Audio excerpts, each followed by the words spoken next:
Warning, this show contains adult themes and language, including podcasters working for less than minimum wage.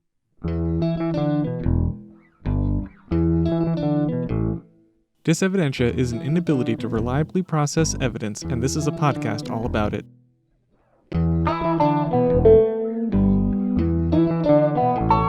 This episode was released on May 26, 2021, and we are discussing Dysevidentia because it is clear millions of employers are suffering from it.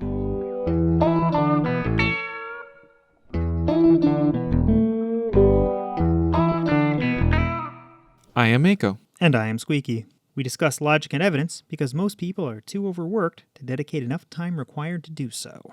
Good God, that's too fucking real. I'm going to leave that in there in the main part of it.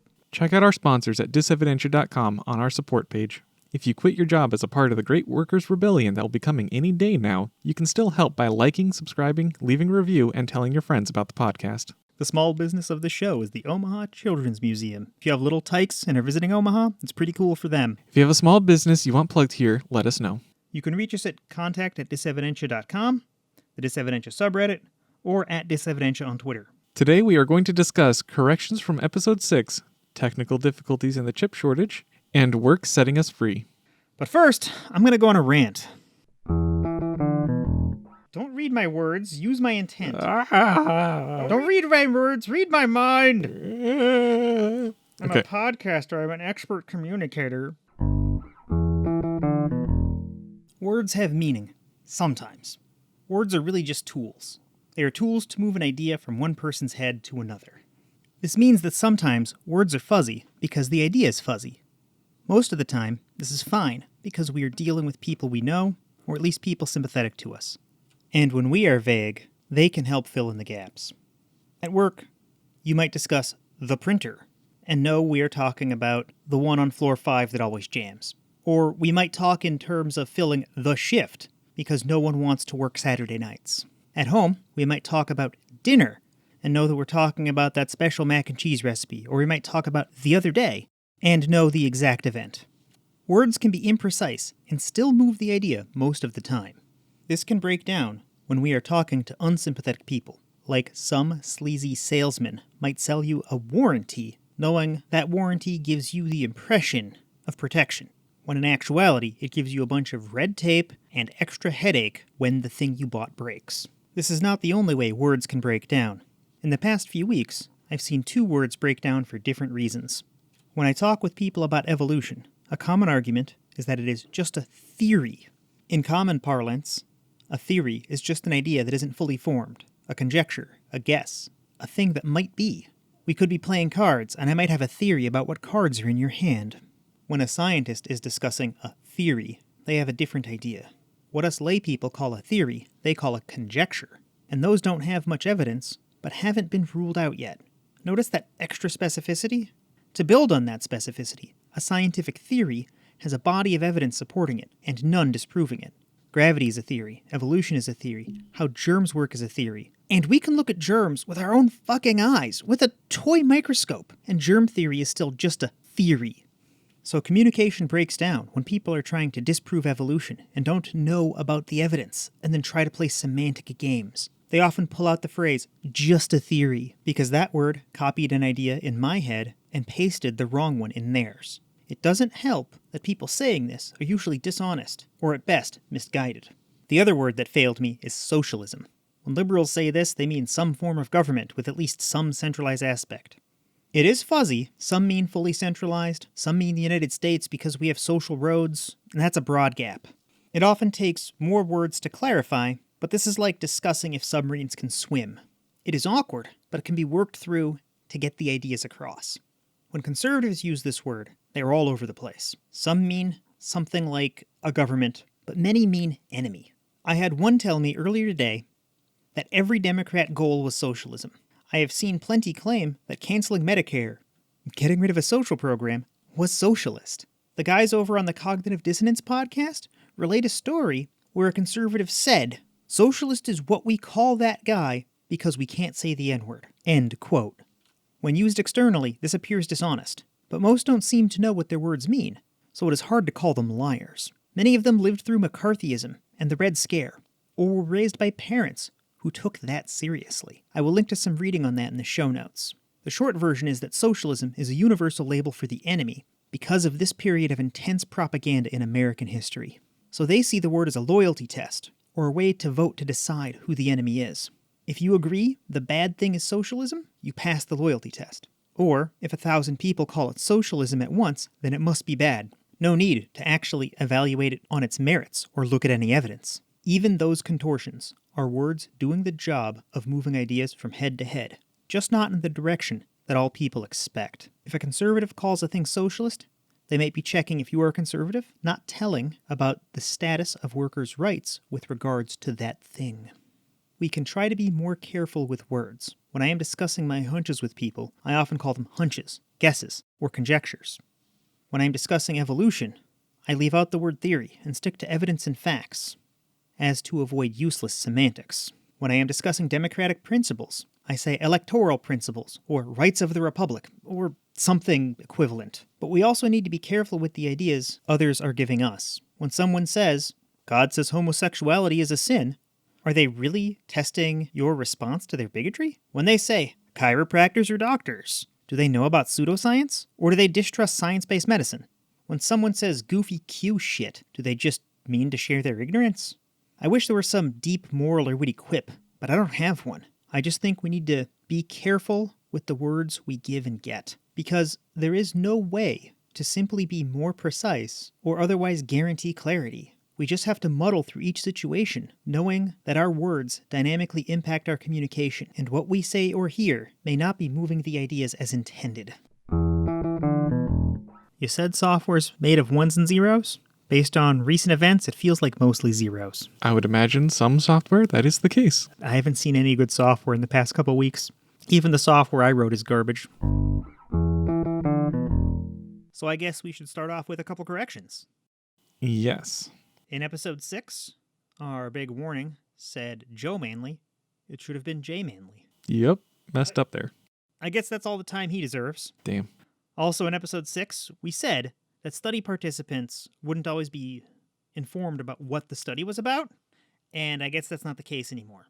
A guy with a master's in cognitive psychology who's a listener contacted me to let me know that they do let people know after the study.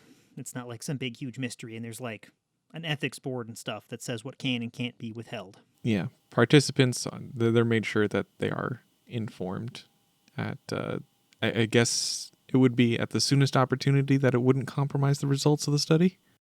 That's my understanding. Yeah. But if we have him on, and we'll try, then he'll tell us more.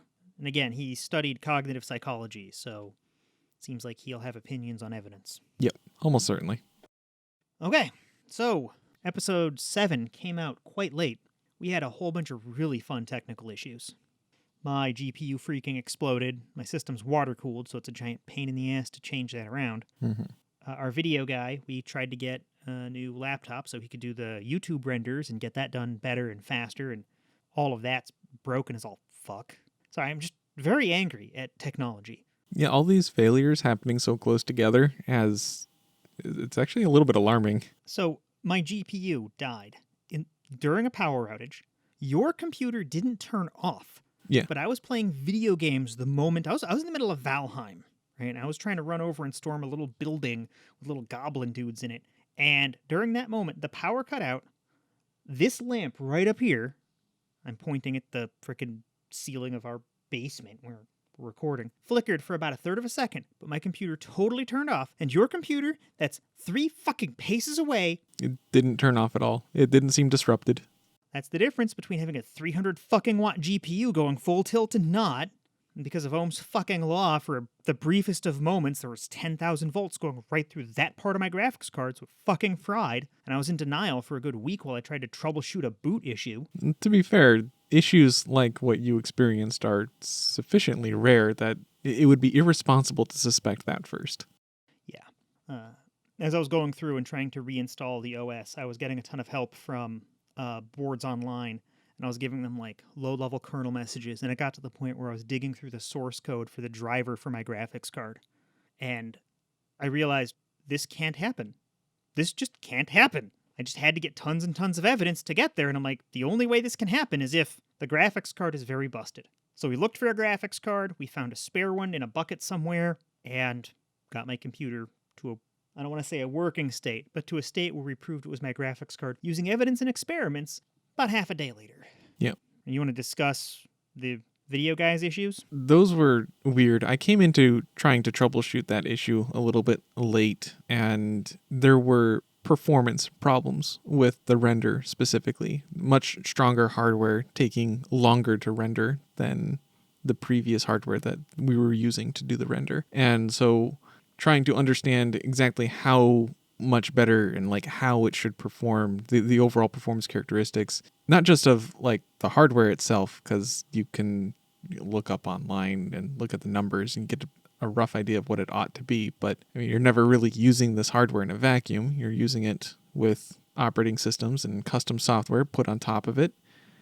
So trying to measure the ecosystem as best you can, decided to do some benchmarks, and we found that even the benchmarks were underperforming by an alarming amount. And this is just going to show that if we'd taken our own advice and started with evidence, which is what Mako did as soon as he started troubleshooting the laptop, if I'd done that on my system where I just started gathering real evidence, perhaps even putting it in a little chart, I could have narrowed this down much quicker instead of just following my gut. I should have been checking and verifying one thing at a time using a control and an experiment, a control and an experiment, and I would have had my issue dealt with in a couple days, because it's still a pain in the butt to work in a water-cooled system. But well, my gut did still kind of, or maybe bias, gut bias, whatever you want to call it, did kind of play a little bit of a role, because as soon as I saw the performance was low, we did collect a bit more information. We pulled up some hardware monitors and we looked at what the thermals, trying to see if there was any kind of thermal threading. Not threading. Thermal throttling. I'll throttle your computer for you. Thank you. Well, yours is the only computer that hasn't misbehaved yet. Yeah, my computers, I mean, they do misbehave, but it's pretty rare. It's the way I like it. Yeah. I don't want to get too mired in the technical details here. We've got a bunch of listeners who aren't computer experts. I was just more trying to hammer home on the point that we're computer people and we're evidence people. Both of these problems would have been solved much faster if we would have combined these two affinities earlier. Yeah, collect evidence and act off of the evidence. I guess I'll drop a link to the Gentoo Linux forums so people can read all the pain and experiments I went through before I realized what was going on. It's an amusing read for anyone who's halfway technical and just wants to see me, in the end, kind of cry a little bit and say, oh, it's busted. And the reason we go deeper into this now than normal, in addition to it being about evidence, is there's a worldwide chip shortage going on. Mm-hmm. So if we're going to replace this laptop or its graphics card or my graphics card, it's going to be interesting. Because when it was new, my graphics card was actually kind of expensive. It was like a $600 or $700 graphics card at the time, like, a couple of years ago when it was new. But now there are newer, faster, better ones. And because of scalpers and shortages, the new cards are like $2,000. And even looking back, the cards that are comparable to mine are like $1,200. Yeah. Used to be that a flagship video card from NVIDIA would be about like $1,500 to $2,000. Now the same video card is going to be $3,000 or higher. Now, for people not familiar, these graphics cards, or GPUs, if you're not familiar with computers, think of them as the same thing. People who are familiar, you'll know how that's not true, and we're just not going to go there. Subtle distinction, but yeah, not relevant for this. We're not going to go there this conversation. Normally, these things come in at a pretty high price, but then as time goes on, the price keeps going down because there's a steady supply of new advancements. Every 6 months, every year or so, a new graphics card comes out from either AMD or NVIDIA, the two companies that make these things, and it's faster and better than the previous generation. And we have that now. There's a new NVIDIA and a new AMD series of GPUs that are faster and better than the previous ones. But because of the pandemic, chip factories in China, the rest of Asia, not just China, they're made other places, but they're shutting down because crypto mining is taking off for a variety of complicated reasons. People want these graphics cards. By the way, NiceHash is a sponsor of our show. So if you happen to have a gaming system, use the link on our support page or in the show notes. You can get a little bit of money from this. One of our listeners is actually making about $10 a day with his mid-range gaming. I say mid-range, it's a 3060. What does that count as? That's decent, right? Yeah, I mean, it's the weakest of the newest line. I mean, it can handle pretty much every game out there. It's still like a $500 card. Yeah. He's got a thing. It's making $10 a day, and he's gaming on it some of the time. But this chip shortage, it's more than just COVID shut down some factories, right? And it's more than just graphics cards, because microchips are used in everything. Yeah. Right? So we've included a few sources here. There's one discussing TVs, one discussing graphics cards, and a couple discussing cars. And it made sense to me, but I didn't expect the problem to be so wide scale on cars. It's like every model of car is having issues, and the auto industry is expecting a $110 billion pullback. Yeah. Not a reduction from their goals. They're expecting $110 billion fewer in sales than last year. That's enormous. New car production has been slow. Like used car sales are predicted to be the more dominant form of sales. Yeah, and it's not electric cars. In the second link, we cite Car and Driver magazine. Car and Driver magazine, the webpage? Whatever. We cite Car and Driver, and they have a list of tons of cars that are affected. I pick out Camaro, because I used to have one. They're fun, but we'll get into my license later. I have a bicycle now. Ford Broncos, F-150s, pretty much every other popular American car. Land Rover is just halted production. Hyundai thought they had a really good stockpile of chips they needed, and they've burned through it, and they're putting the brakes on their production. The only electric car on the list that I saw was the Nissan Leaf. It's having trouble. Yeah. Tesla's the only company not on the list that I saw, which surprised me. I see the gears turning, Mako. I'm just kind of wondering if that's a matter of a difference in scale of production. That's entirely possible. That's a good point. Maybe we should look into that. I guess a little bit more on GPUs.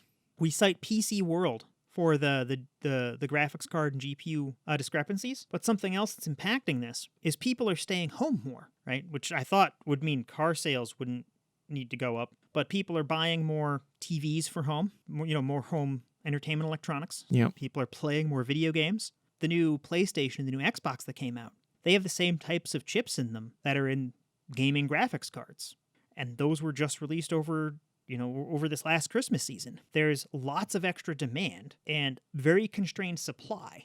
And to highlight that demand, the PC World source, they have a chart that shows Steam downloads. Steam is a popular online game store. In 2020, they delivered 25 exabytes worth of downloaded games. Now, for reference on what an exabyte is, if you've ever heard the term terabyte, it might be like the hard drive in your new computer. There's 1 million of those. But they delivered 25 of that. In what time period? 2020. Oh. Yep. An exabyte is 1 million 1 terabyte hard drives. So they delivered 25 million 1 terabyte hard drives worth of downloaded video games in 2020. Now that sounds like a lot. What's our perspective here? What's our gauge, right? They delivered about 16 in 2019 and about 15 in 2018. Normal growth is 1 or 2 more exabytes per year, 10 more. That's how many more video games people were playing because they were staying at home, not going out getting infected during the pandemic. And you also have to figure more people were getting computers for doing office work at home. More people were buying TVs. The price of TVs, by the way, our Ars Technica source shows the price of TVs jumped a good 20% on high-end models. And this is all before we factor in foreign relations with China and the US hating each other and tariffs with us importing things from other places. Yeah. Can you think of even one good thing that happened to our microchip supply in the past year or two? No. I guess that's the end of this segment then. Yeah, like it's just been bad, bad, bad, and more bad. The closest thing to good is just less bad. Yeah. Today we are going to discuss corrections from episode 6. Throat. See? It's easy to fuck that one up. I don't know why. It wasn't a pacing thing, but something got snagged in my throat. Give less blowjobs. No. You can't tell me what to do. You're not my real dad. We've gathered a ton of sources and information on the general topic of workers being lazy because of reasons. For context, there is a lot of talk about the pandemic ending now that vaccine distribution has reached the point where it is, which a lot of people don't understand how not necessarily as far along as you might think it is. Oh yeah, tons of people are saying that we won't ever reach herd immunity. Yeah. There's too many anti-vaxxers and too many Dysevidentia sufferers. Yeah, and it varies from state to state, of course. And I could be wrong. Don't quote me on this, but I believe I even read that even now states like South Carolina have less than 50% vaccination. Which is kind of nuts when you consider that like more than 200 million doses have been given out, that there are oh my God, just Yeah, it's obnoxious. So President Biden, he expanded benefits for people that are on unemployment insurance. And it is believed by a number of people on both sides of the political aisle, although more so on the right, that these extra benefits are disincentivizing people from going back to work. And these people also believe that now is the time to go back to work and resume the previous normal. because that was working so great.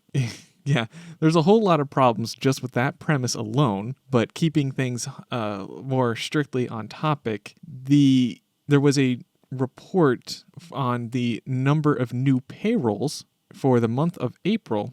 It was forecasted to have about 1 million new payrolls and instead had 266,000. So it fell way behind. Now, what you're saying there is the amount of new jobs, right? Yes. Okay. People are trying to find reasons to blame this on, and they're blaming the unemployment benefits, and they're trying to say that people are being lazy, not going back to work, and the situation is considerably more complicated than that. Is it really?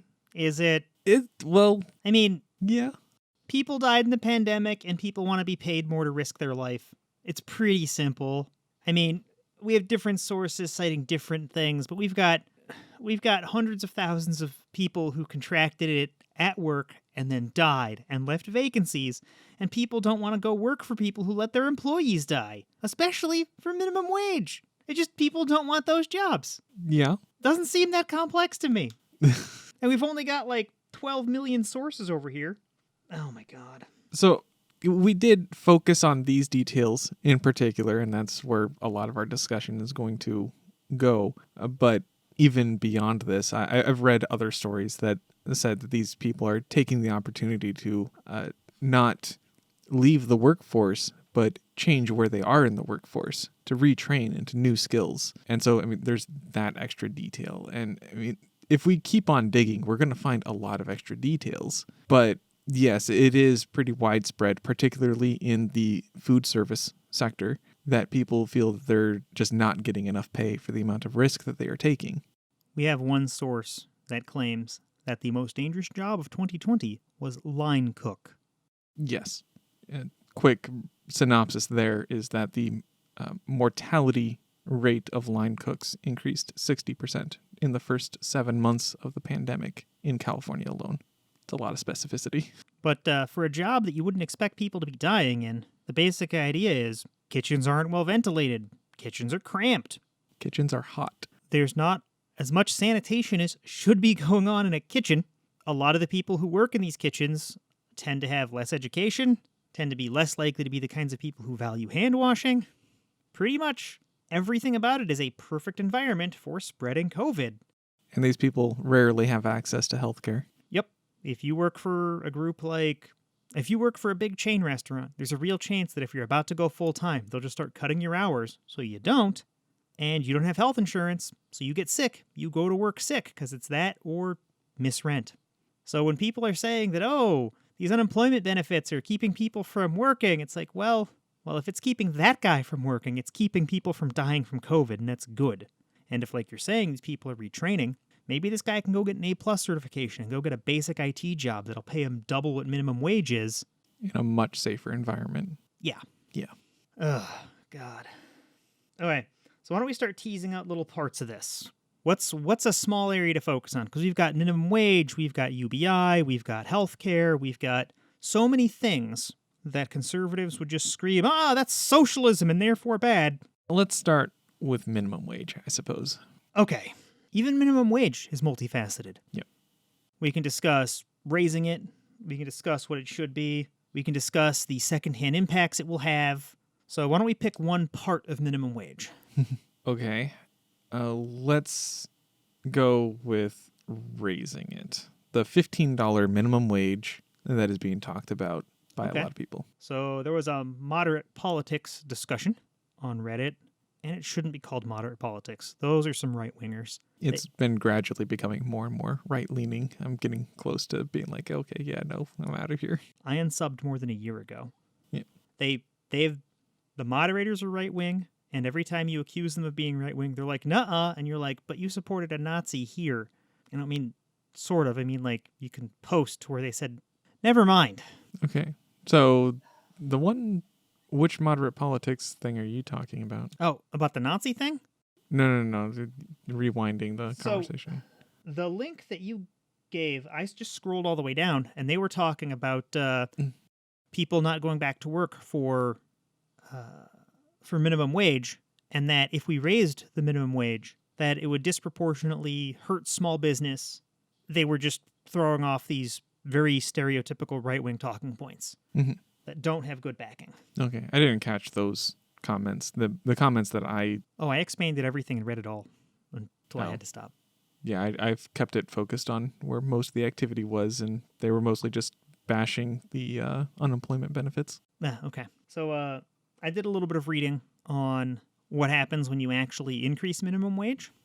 By and large, it seems to be that the poorest of the poor people who are still stuck with minimum wage jobs wind up working fewer hours to help their employers save payroll money, but they still get about the same money. So for the people directly impacted, like for the poorest people involved, it's a good thing. They're not making more money, but they have more free time, so they can do things like train to get a different job or look for a different job even in the same industry. So that's good. An extra 3-4 hours a week, that's not anything to sneeze at. Yep. I never saw any evidence that minimum wage increases were linked to reduced productivity, right? Oh, no. And I saw plenty of information showing that it hit big chains and little stores. I don't want to say evenly, because it did hit small firms more. So that is somewhat true, but it's not like 90% more. Yeah. Right? There are plenty of big stores that are running on thin, terrible margins. And ones that came up were Pizza Hut, Family Dollar, and a lot of these older chains that aren't as firmly established as like McDonald's. Right? McDonald's will figure it out. McDonald's, if they can't afford people, they'll replace a whole restaurant with a machine that's one big vending machine. They're working on it. Yeah, they want to do it. They've got their act together. But Family Dollar is really poor, really barely held together, and Family Dollars close when the economic winds blow slightly. They're not a sound business. Same thing with a bunch of mom and pop shops. Since they're more solo, yeah, they get bit more. So that's not entirely untrue. But at the same point, the same people who yell about this affecting small business are also the same people who want the free market. So it's like, do you want the free market or not? If we value the free market and we don't want people to like suffer horribly, we need an alternative to the minimum wage. Anyway, I haven't seen anywhere that increasing the minimum wage makes people work less, except when they are forced to take fewer hours by their employers. Yeah. One other common complaint about minimum wage that people like to put out there is that it raises property values. Rent prices and things like that. Saw no evidence of this. The only good connection between property prices and minimum wage that I saw was that new construction will cost more because, if it takes 100 hours and $100 worth of materials to build a thing, it's still going to take 100 hours and $100 worth of material, but now those hours cost more if they were minimum wage hours. Which they often are, or close to. I highly doubt a crane operator's making minimum wage. But yeah, a guy swinging a hammer? Maybe. I suppose I was thinking mostly of smaller scale, like house construction. Well, even then, a lot of those guys have been doing it for a while. Maybe we should check wages on that. But we can put a pin in that for now. We should, for this, presume, yes, some of those guys are making minimum wage, some aren't. We don't know with more specificity than that. Mm-hmm. But there's no direct connection, like what people often talk about, where people say, your landlord knows you got a raise, so he's gonna raise your rent. No evidence of that.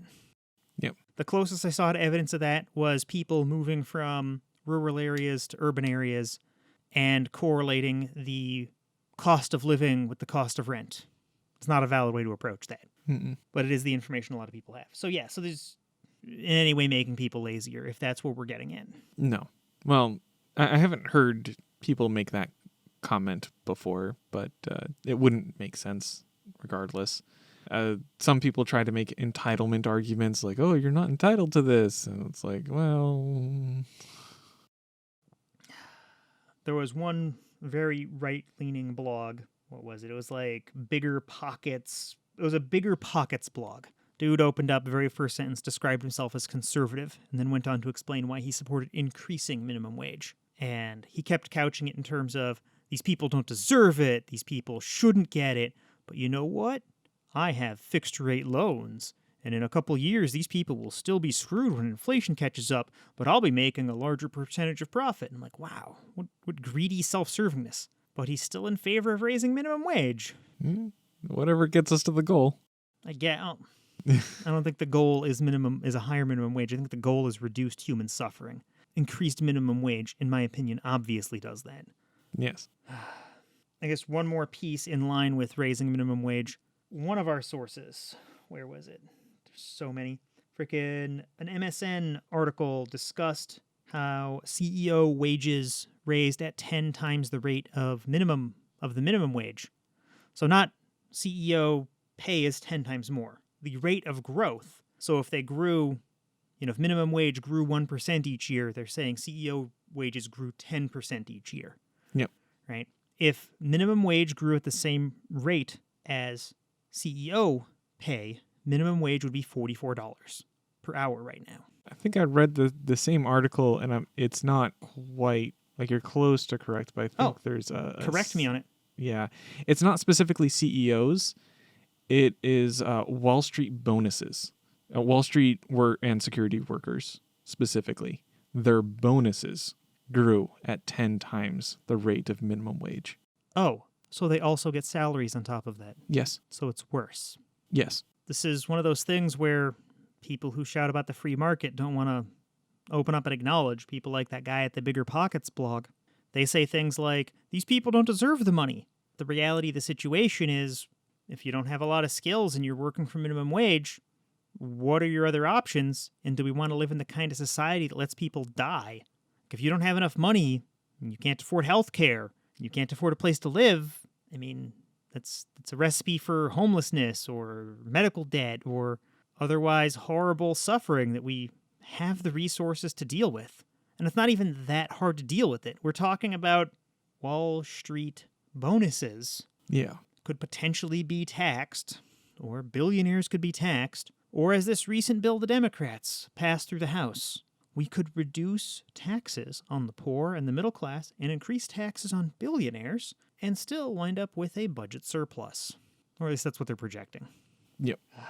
We have the resources. We just have to, have a yacht cap. No more than 3 yachts per person. And we can afford health care for everyone. Yeah.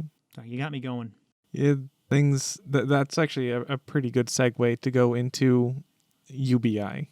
Oh. That specific line of thought has come up in UBI discussions countless times. The same basic conservative thread applies to UBI as well. People say people won't work if there's free money. Yeah, that's actually demonstrably false. So I found a bunch of examples of various basic income programs. By the purest definition, there's never been a real attempt at a UBI, where it's universal. Yeah, it's always not universal in some weird way. Like it's just a random collection of people, or it's targeting a specific neighborhood, or it's targeting specific low-income people. These are all conditions. Yeah, most people, when they talk about the basic part of the income, mean it has to be enough to live outside of some definition of poverty. Often not the poverty line, but usually enough to have a house and food and not starve. Yeah. Things like the Alaska Permanent Fund. Was it Permanent Wealth Fund? Dividend. Thank you. The Alaska Permanent Dividend Fund? Just Whatever. dividend. But yeah. But 25% of all of the mined and extracted natural resources from Alaska, the proceeds from the sales of those go straight into this fund that has basic financial management. And they do things like buy stocks and bonds, and they sell enough of that each year, or they sell a little bit of that each year, such that the interest it's earning is less than the amount given out to each Alaskan. Now, some years this means as little as $1,000 goes out. Most years it's between $4,000 and $6,000. Quite a bit. Is that right? That might be a different fund that I was looking at. But recently it's been smaller, and most years they get some 4-digit sum. I don't want to be too precise because I read a ton on this. Yep. And there's other groups that have other numbers, so I can't remember them all. But one thing that would keep the UBI purists from saying that this is a basic income, even though it's somewhat universal, it hits everyone in Alaska, it's not enough to live off of. Yeah. I mean, it's something. So if you work to cover yourself and you save this, you know, that might be a good emergency fund or something. Right? But it's not going to, you're not going to be able to be living large off the teat of the oil company Alaska. It can't happen. Yeah. So it is universal to Alaskans, but it's not basic. I guess. That's how some people would look at it. Yeah. What it has impacted is people living in the most abject of poverty, right? Yes. I think there are two big reasons contributing to Alaska having very low homelessness. I think it's this, and the fact that if you're homeless in Alaska, you just kind of die. It's Alaska. Alaska winters are pretty vicious. Those two factors together have led to not a lot of people suffering in some of the ways that you see in the worst inner cities or the most impoverished rural areas. I don't know if you've heard stories of people living in the rural parts of America where the kids can't have shoes, or they only get the shoes that were handed down to them by their sisters or brothers, or the inner city kids who can't reliably get transportation to school because they can't afford like a bus pass and they don't have school busing in the area. That level of abject poverty doesn't exist. You still have poverty where it's like, oh, yeah, my house can't afford, a TV, but we have a place to live and we have basic food. So it's taken the edge off of poverty, but it hasn't fixed it.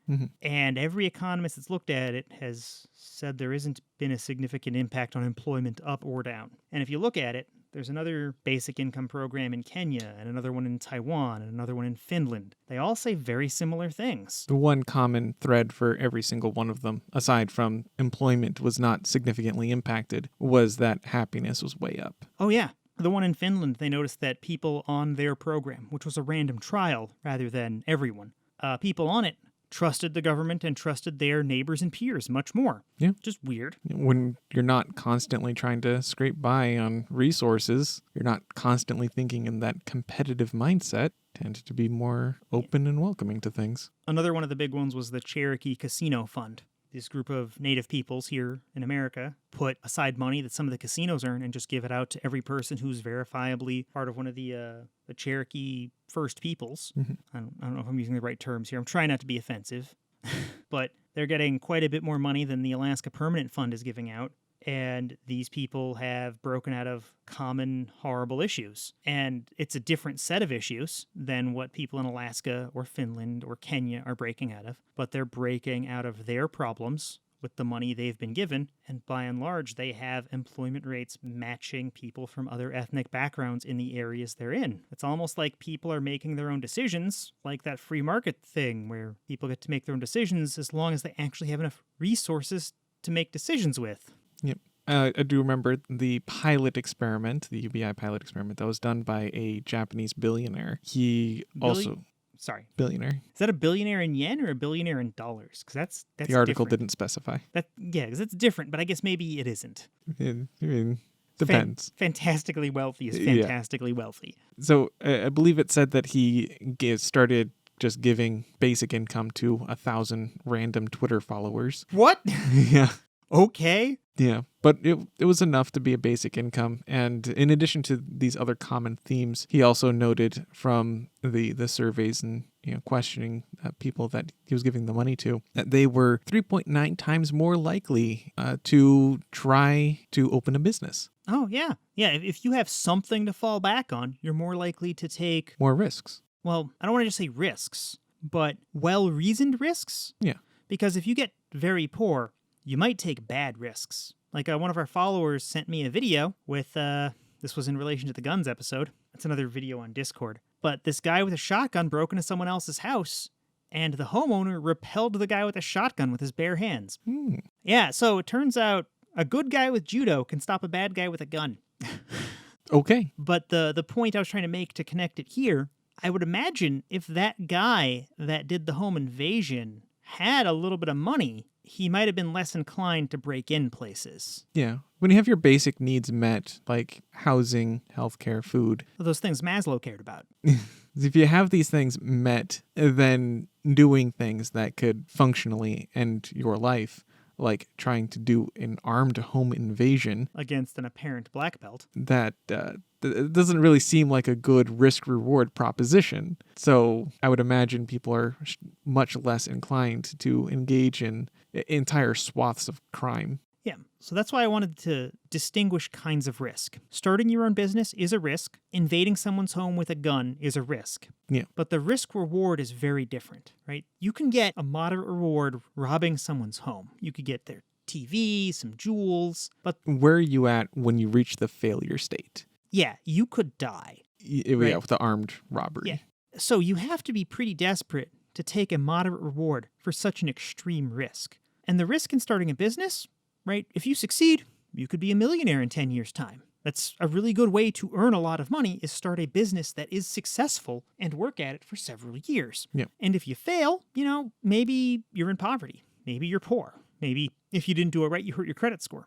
Usually not even that. You can often cut it if you have something to fall back on and go back to a day job. Mm-hmm. We have friends that have done that, right? In our gaming group, we have one person who ran a store, but then decided that wouldn't work out, and he went and got a day job. Yep. So his failure mode wasn't death. His success could have been anywhere from barely scraping by running a store to possibly being fantastically wealthy, having set up a successful chain of stores. But you can't do that. You can't get to a point where you think that risk is good if you don't have something to fall back on. If you're a cashier at Walmart, you're not going to be able to build up a nest egg large enough to take a well-reasoned risk. But you might become so poor that you decide that gun section starts looking appealing. And so this is something that is touched on by a very popular, I don't want to say soundbite, it's just barely too long to be a soundbite, but a short quote from Andrew Yang that he said when he was on the presidential campaign trail regarding UBI specifically, because that was one of the big things that got him a lot of attention while he was campaigning. And just taking all the things that we are saying about UBI, that it doesn't really meaningfully change employment, and it gives people, like in the case of Alaska, cuts out the bottom-most portion of poverty. If they had more money, then presumably more poverty would be eliminated. At least like the bottom line would get further pushed up. That's the going logic. We don't have a lot of good evidence for that. Yeah. There's been no experiment with a basic income that has completely lifted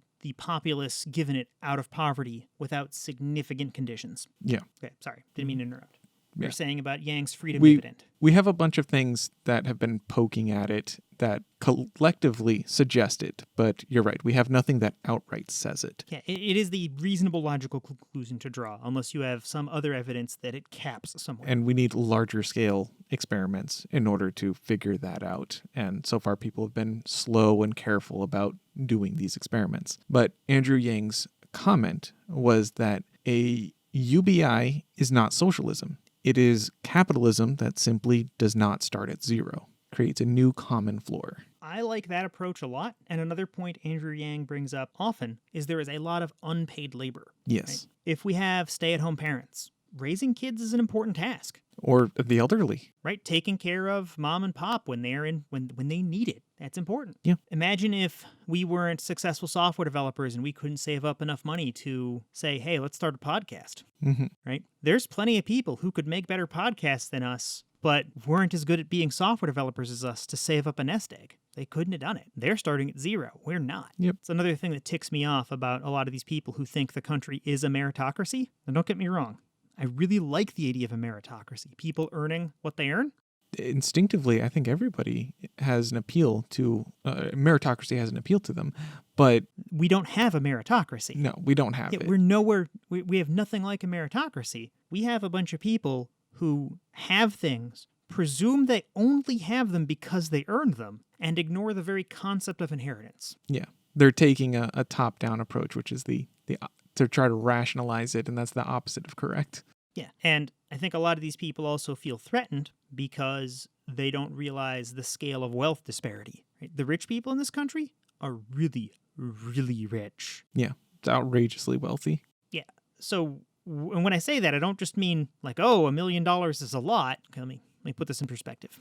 If I had $1 million, I could put it in a thing called an index fund. It's a financial thing where I can get, on average, about 4% out per year. So if I had $1 million, I could stick it in this account, and I could pull out $40,000 a year, and I would have my own personal UBI, and I would never be poorer in a given year than that, and then I could go about trying to earn a normal living. That's a lot of fucking money, right? If I had $1 billion and I did the exact same thing, I could do it, except I'd start at $4 million a year, and I would never lose my money because every year I'm making that 4%. What the hell is it like to have a spare $4 million every year, and I literally couldn't run out of money if that was the pace I pulled the money out? That is what it is to be a billionaire. You can never run out of money if you spend less than $4 million a year. Mm-hmm. That means every year I could try to open up a Quiznos and fail. Ouch. I'm not saying all Quiznos fail. I mean, they did. But I was trying to pick a franchise, and they cost $3.7 million to make a Quiznos. McDonald's is like $15 million. So I could try to make a McDonald's every 4th year and not succeed. Or how about this? What's the price of cocaine, right? I don't have the answer to that. Okay, this is going to be a great source for the show note. Oh, no. Price of cocaine. Why do you do this? We have to earn our explicit tag somehow. Okay, fine. How much do drug costs? The steep price of addiction. Oh god, he's talking about his soul and his life. Oh, here we go. That's weed. Price of opioids. This'll work. Okay, so at the price of $40 per fentanyl patch. Okay, and this isn't good because people who get addicted to fentanyl, they'll do like 2 or 3 patches at a time, and then when you get up to like 5, you die. So, okay, let's say I'm hopped up on fentanyl, and I'm at the point where I can do 4 patches at a time. If each patch lasts 2 hours, that means I can do 12 doses at 4 doses each. That's 48. I can go through 48 fentanyl patches a day. That's a lot. Times $40 per fentanyl patch, meaning every day I'm spending $1,920 on fentanyl. So 1,920 times 365 is only $700,000, okay? Meaning that if I were a billionaire and I spent all of the money I possibly could on fentanyl that wouldn't kill me, I would still have an extra $3 million a year to play with. I could not do enough drugs to exhaust my money if I were a billionaire. It just is not possible. I would just die. Yep. But anyway, for fantastic wealth, right? Someone with $1 billion will never run out of money pulling out $4 million a year. And that's what I'm trying to articulate is how ridiculously wealthy these people are. Yeah. $1 million would be completely life-changing for me. I would be able to deal with debts, kick businesses off. I'd never ask for another Patreon supporter. By the way, if you want to support us and have absolutely none of your money go towards fentanyl, Patreon.com/Dysevidentia. Wow.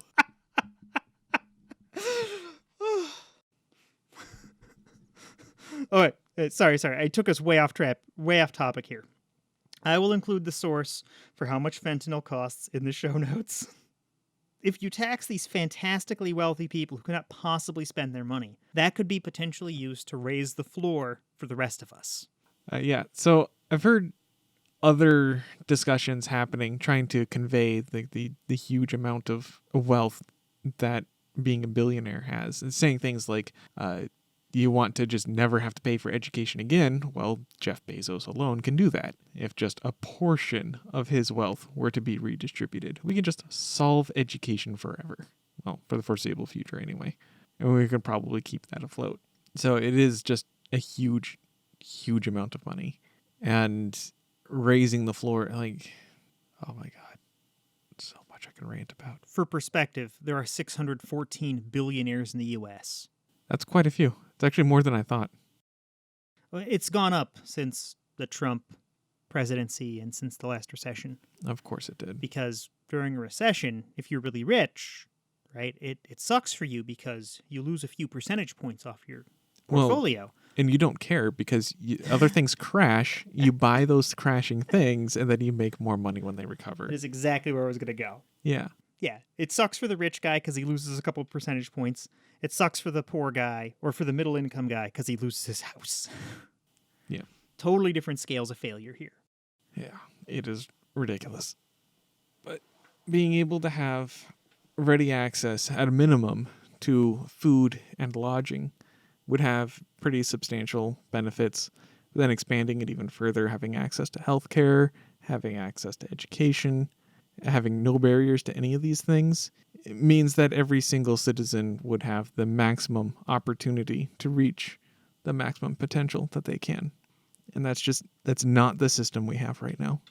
The system we have right now is you are a perpetual victim of the circumstance you were born into. And some people break out of that, but they are the minority. Well, we actually have good numbers tracking social mobility. Yeah. And some years ago, you introduced me to the concept of the Gini index, the GI. Gini coefficient. Gini coefficient. Yes. Was it the global income? Something like that. Yeah. But basically, it's a single number that is assigned to countries or regions based on a variety of social factors, including how easy it is for rich people to become poor, how easy it is for poor people to become rich. Also the gap between the poor and the rich. Yeah. Like, here's an example of why the Gini coefficient in the US has gone down. It used to be that the average lowest paid employee at a company and the CEO at that company had about a 20-fold difference. Today, that difference is closer to 100-fold. The CEO has made a ton more money, while the average worker has not. Yeah. So things like this mean that even though it looks like we have a ton of money on paper, in practice in the US, that money's very inequitably distributed. Even people who feel like they're well off actually aren't compared to some of the really, really well off people. Like the difference between someone who's middle class and someone who's very poor might be their car and house, and that's it. If you inherit a car and a house, you're likely to stay middle class the whole rest of your life because you can use your car and house to, buy another car and another house. Mm-hmm. But that will never get you to the next ridiculous tier of wealth that comes from doing things like buying businesses or being an early investor or hitting the lotto. Hitting the lotto. Okay. That'll make you not poor real fast. If you win, sure. Well, that's hitting. Guess. Fine. Winning the lotto? That's more explicit, yes. Hitting the jackpot? That works. I mixed my terms. Okay. I don't know. I don't know either. We haven't touched all the different topics. No, there's at least one other one I do think we absolutely do need to touch on before we end the conversation. We started with unemployment. Is that where you're going back? Well, the amount that Americans work is where I was going to go. Oh.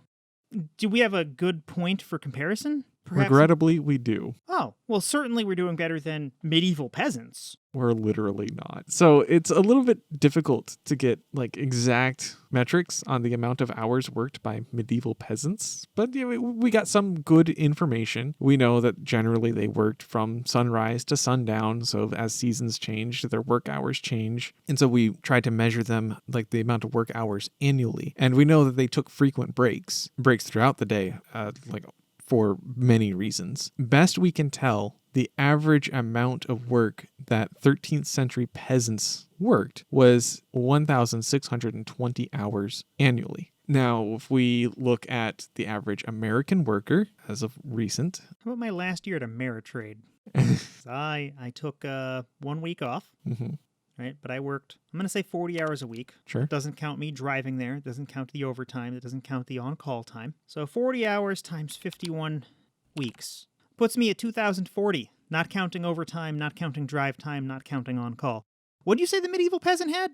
1,620. That's like 400 more hours than a medieval peasant that I worked. Yeah. Now, granted, I'm not in a field shoveling shit or whatever, but... The average American worker... according to this publication, works 1,780 hours, which is still a whole 160 hours more than a medieval peasant. And you got to figure that the average American worker includes guys hauling around bricks, people digging ditches, people flipping burgers, people scrubbing toilets, yep, people convincing anti-vaxxers to take vaccines. So, I mean, the medieval peasant life is looking better all the time. Yeah.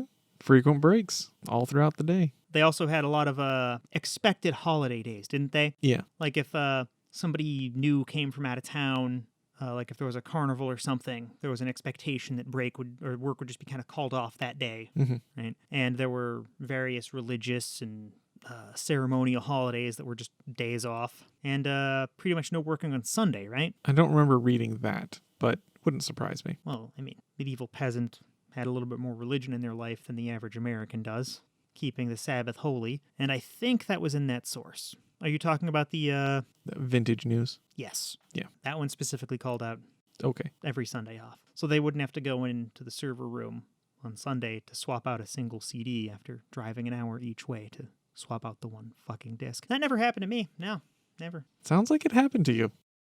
Anyway. Oh my god. So that's fun.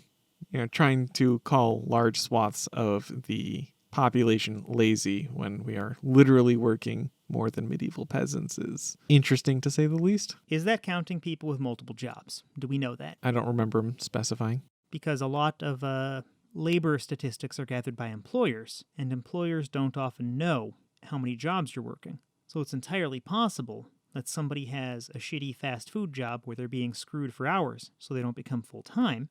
Let's say they're working at McDonald's and they're given, 28 hours a week. So that way they never accidentally hit that 30-hour-a-week threshold and qualify for health insurance. Yep. And then they get a second job at Walmart who does the exact same thing but sticks them at 25.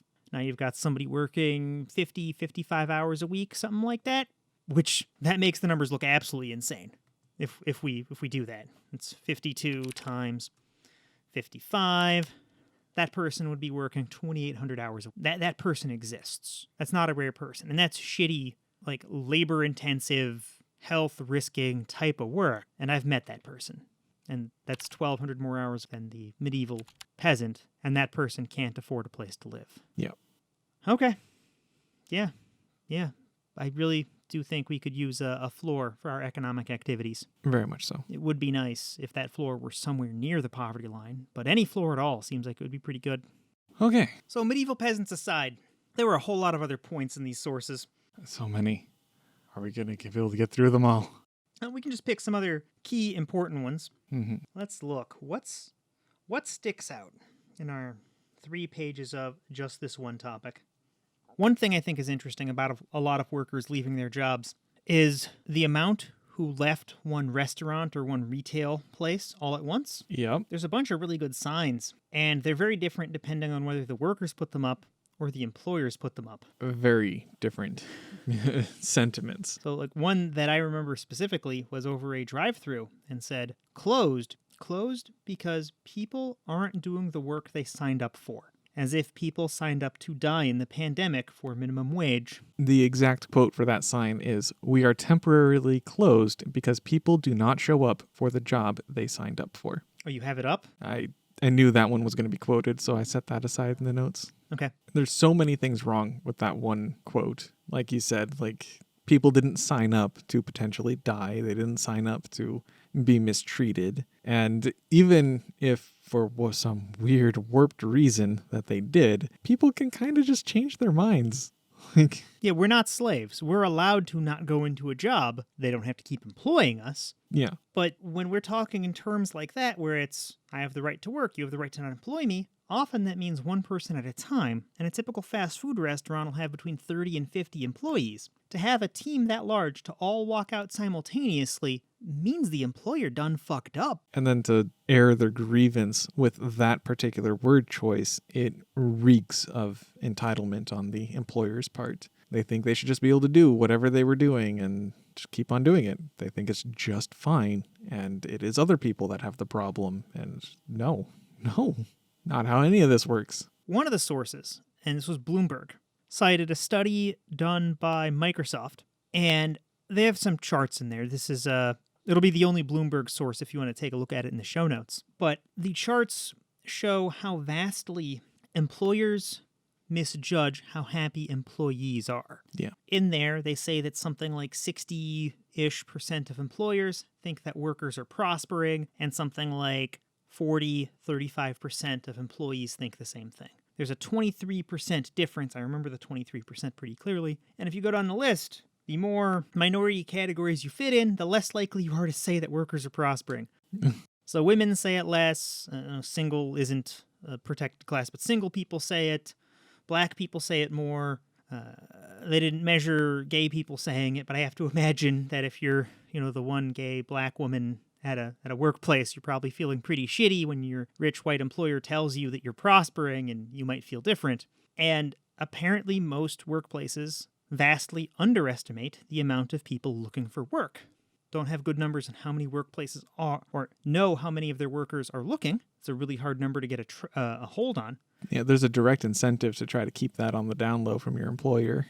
And for the employer to keep suspicions hidden from employees who are looking. But apparently 41% of all employees at any given time, in the past year or so, are looking for new work.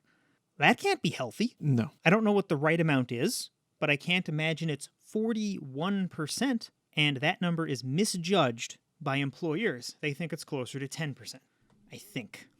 Yeah. And it's much harder to judge, much harder to track. Employers are wildly out of touch, and largely it's employers leading these charges to do away with unemployment benefits. They're trying to force people to work without paying living wages. One extra detail from that article did, from what I gleaned, The Bloomberg article?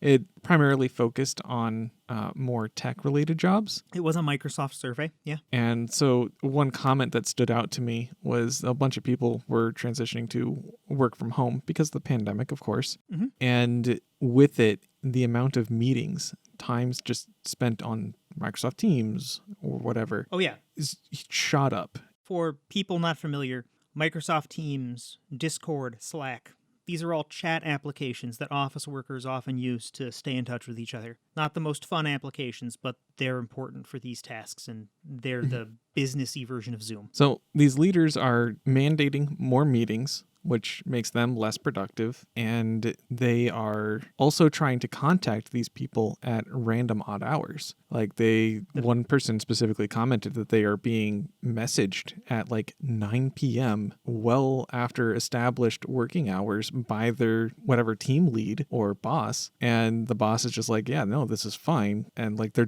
just doing little things like that to erode the concept of a regular schedule, and that is directly contributing to these people's unhappiness. Yeah, there's not a whole lot to say there. It's so many social norms have been broken down by the pandemic, and we haven't erected something humane in their place. We have a big scattershot of different people doing different things. Yeah. And so some people are being treated well, but even in the best of times, switching jobs isn't easy. And now it's really freaking hard. Yeah. So it's not like there's a free market for our labor. And if we want to talk about free markets, I keep going back to that because so many conservatives go there. Yeah. We need to talk about a free market for the workers' labor.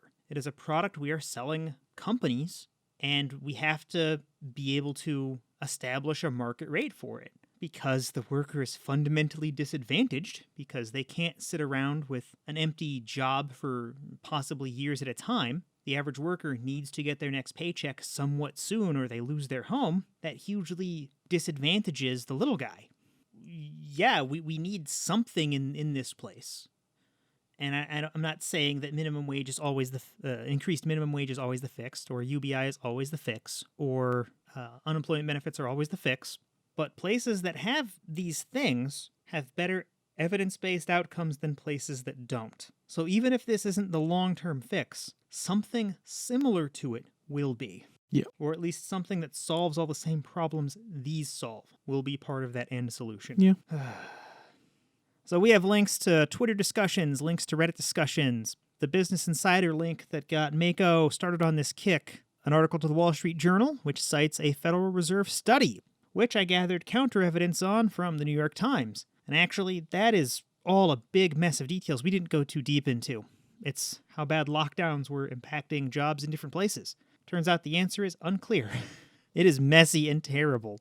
Vox has a really good article on UBI and basic income experiments, and there's a whole lot of interesting political details. There's interesting ways the permanent fund has impacted Alaskan politics. There'll be a link to that in the show notes as well. One of the few evidence-based articles on how $15 minimum wage impacts real estate prices. Various core questions that are subjective rather than objective evidence. That Bigger Pockets blog from that douchebag I mentioned earlier. I mean, dude says people don't deserve to live. He's a fucking douchebag. He could fuck off. Yeah. The LA Times, and a version that's cached to get around their annoying it's not even a paywall, but it's like an ad thing. If the ads don't load right, they fuck with you. The Bloomberg article that has a bunch of numbers about the survey we were just discussing. The CNBC article talking about excess mortalities. An article from Newsweek talking about staff leaving. This one has pictures of the sign. Jacobin Magazine. It's always good when you have a French Revolution political party right in the name of your magazine. But they have information about morbidity rates on line cooks. It's actually a really good read, and I really like Jacobin Magazine. Just their name is obviously politically charged. You know, they probably did that because a lot of people who aren't familiar with history, conservatives, won't know that that's a political party. The MSN article talking about if Wall Street salaries and bonuses kept up with minimum wage or vice versa. Yep. The Vintage News site, which is actually a really awesome site. I went through a ton of their articles. They have a ton of good stuff. And they cite two professors. One, Juliet Shore, professor of psychology at Boston College. James E. Rogers, a professor at Oxford. And they go over 13th century peasants working more time than modern Americans. There's an NPR article talking about the origin of the term welfare queen we didn't get too deep into. Yeah, the person that was used as the focus for that term is a very extreme outlier for a number of reasons. She should have a movie made about her. No shit. Yeah, it would be like Catch Me If You Can, but like... But yeah, like not just the scale of welfare fraud that she executed, but that wasn't even the most significant crimes that she committed. She did other things like kidnap children. Holy shit.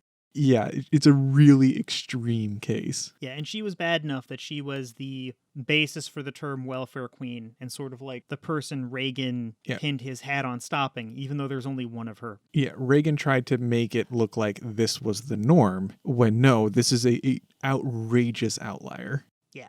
Yeah. Okay, the last couple of sources were I got my price for fentanyl from Addiction Center, and only from Addiction Center. Definitely don't know the street price of fentanyl. And I grabbed a Wikipedia link so I could know how many billionaires there were. Is that it? That appears to be it. Maybe we'll come back to Linda Taylor later, because the whole welfare queen thing maybe deserves its own thing. Maybe. What? That just happened. Say it again. Why don't we say it? Say what drugs you're not doing. No one will believe you at this point. Drugs that I'm not doing. You want me to list every fucking drug? I'm not doing any drugs. Not sure I should believe you. Not even prescription ones. You protest a lot. Oh my god. Thanks to our supporters, including NiceHash. See the link in the show notes to get that sweet Dogecoin from your computer. By the way, that's totally true. This week, NiceHash started letting you mine Dogecoin. Thanks to all of our Patreon supporters at the Evidence Investigator level or higher, including Jared, Ducktape, Keldar, Lazori78.